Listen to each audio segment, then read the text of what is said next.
Hello guys, madaling araw na dito, mag 1 o'clock na pero ito nagluto ako ng ampalaya na may crab at sardinas. Kasi kung hindi pa ako naghahaponan, so nagutom po ako, hindi pa ako makatulog. Ilang gabi na po akong hindi nakakatulog. No, New Year po, straight talaga. Wala akong tulog kahit isang oras, kahit kalating oras. Kagabi rin po, ganyan din po. Kaya kaninang hapon, nakatulog po ako. No, siguro mga 1 hour o mahigit. Ngayon, hindi na naman po ako makatulog. Hindi ko po alam kung ano nangyayari sa akin. Bakit po nagkakaganyan ako, kaya kailangan kong tumawag bukas sa aking doktor, may family doctor kasi ako. Dahil bali isang linggo ko na po ito nararamdaman. Saka po yung sikmura ko. Parang binabacuum na hindi ko maintindihan.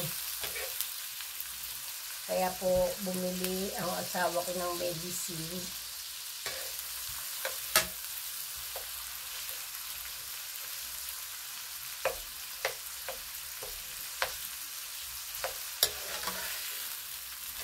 Puyat po ako gabi-gabi. Bagsak na po talaga yung eyebag ko. Naka-bathroom po ako. Kasi kaliligo ko lang. Dahil baka ako makatulong sa akin na makatulong ako ng maayos, naligo ng madaling araw. Ito lang po, ginigisa-gisa ko. Ito lang ang aking pagkain. May konting rice dyan. Natira ng anak ko. Bali ilang days na rin po ako hindi nagra-rice. Nag-rice lang yung anak ko kanina. May tira siya.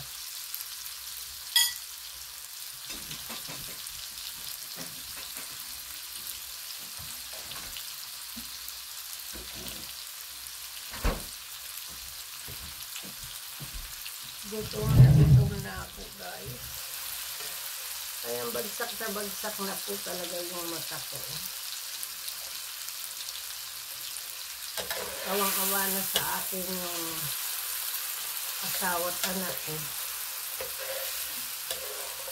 Kasi nga hindi ako makatulog sa gabi. Sila ang sarap daw ng tulog nila. Pero ako ito. So ilalagay ko na po yung sinugasan kong ampalaya.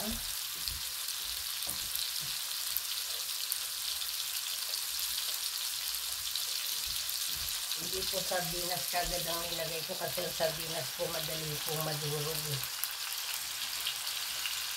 Pakaluto na rin naman yan eh.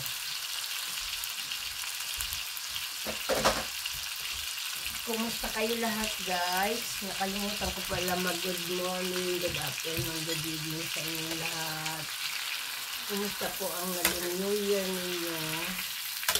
Naiingit po ako sa iba, lalo na sa Pilipinas kasi ang saya-saya nila, may putukan, maraming handa, kasama lahat ang buong family. Kami po dito, kami lang kasi wala naman kami pamilya dito na iba. Mahirap po sa ibang bansa pag wala kang family. Kahit may friend ka, iba pa rin po ang saya. Kaya baka po next year, kung makaano-ano man lang kami, makaipon, lalo na kung makaipon ako, uwi talaga ako ng Pilipinas. Saka doon ako mag-Christmas New Year. Takpan po natin para madaling maluto.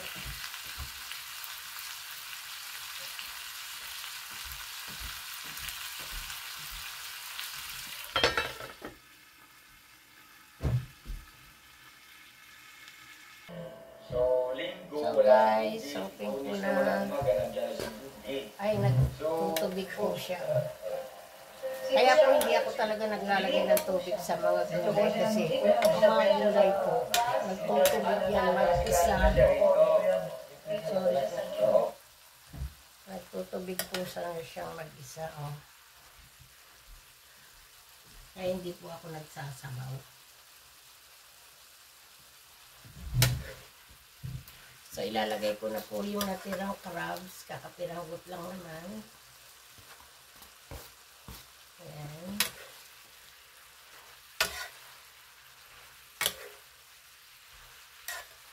Luto na rin po yan. Tapos, ilalagay ko na po yung sardinas. Huli na po yung itlog.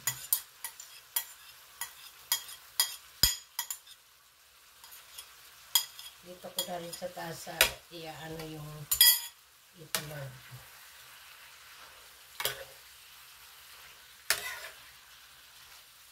Ayoko po na sobrang lamog yung ampalaya. Gusto ko yung medyo ano po siya. Hindi naman hilaw.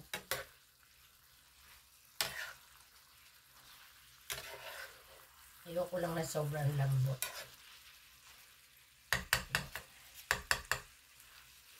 So, tatakpan ko po siya uli ng 2 minutes. Babatihin ko na ang aking itlog. Itlog.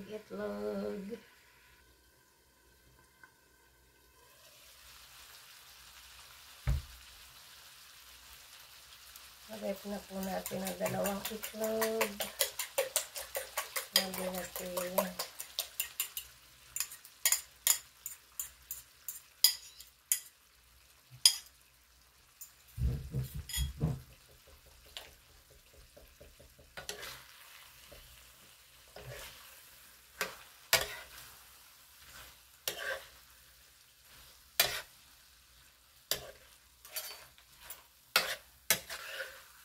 Lagyan po natin ng konting asin.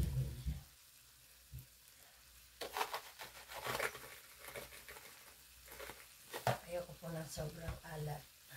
Konti lang po. Kasi kakain ang asawa ko nila bukas pag may natira. Favorite po ng asawa ko ang ampalaya. Ito po paminta. Yan lang po. Luto na rin po siya. Ayan na po guys.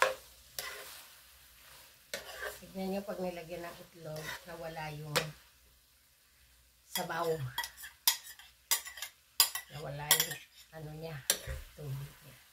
Ayan na po ang aking ginisang ampalaya with crabs and sardines and egg. Okay na po itong ulam ko. Kahit po papak. Kasi minsan po nagluluto ako ito, pinapapak ko lang. Kasi ang ampalaya po maganda sa may diabetes. Kaya lang po, noon nag-juice ako ng ampalaya. Yan po ang nakapagpapayat sa akin. Mabilis po makapagpapayat ang ampalaya pag gino-juice nyo. Ito na guys, luto na.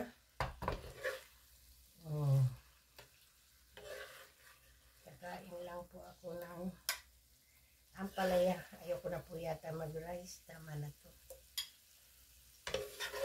Ampalaya lang, okay na. So guys, finished products. Ginisang ampalaya. Ayan na guys. Thank you.